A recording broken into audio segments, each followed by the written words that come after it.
What's up guys, welcome back to another episode of EDB fly tying, and in today's video we are going to be tying one of my favorite wet fly patterns, is the Partridge wet fly.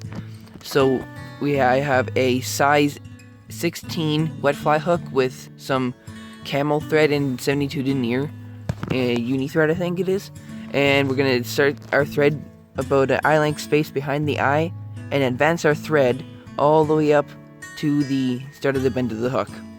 So we're going to grab some crystal flash. Since I do not have any tinsel, this is a good backup for using for ribbing and a tail of a fly.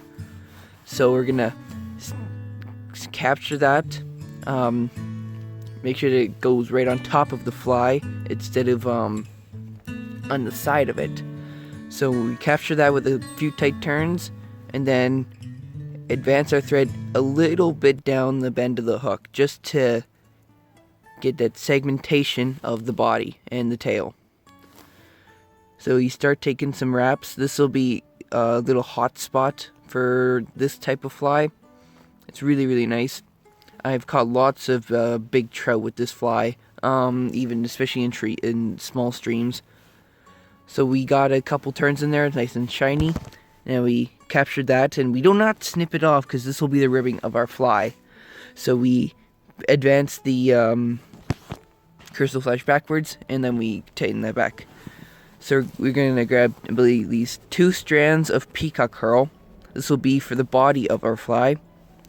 And as you can see, we need to get rid of those white butt ends. They do not look all that good, so we'll cut them off and tie those in. There we go.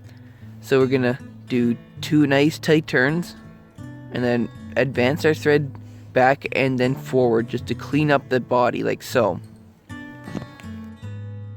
Alrighty, so we're gonna now keep wrapping our peacock curl and capture that with a few nice tight turns, and all we can do, we can just break it off instead of snip it. It'll make a nice cleaner head, especially with the peacock curl.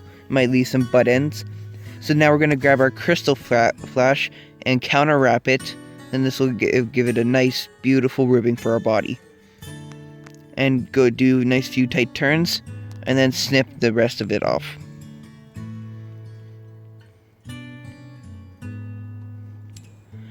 Alrighty, so now we're going to go grab some partridge feather. This is very good stuff for making wet flies. As you can see, I found a nice smaller one. This will be really good for our wet fly, our partridge wet fly. So we're gonna cut the butt ends off and strip off the fuzzies, which is what we won't need in our fly.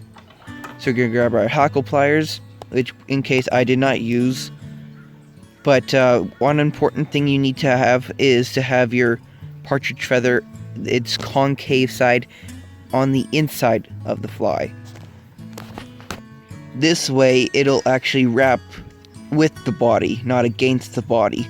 So what we do, it kind of maybe sounds a little weird, but what we do is we stroke the fibers back, and then we start wrapping at the exact same time as you stroke it backwards. And this will give it a nice like streamer type look, but it'll be really good for a wet fly. It's really nice. So we're gonna do 2 nice wraps of that and capture the hackle. It's okay if you capture and trap some fibers. You can just snip them off later, like what I did here. And then just clean up the head with your thread.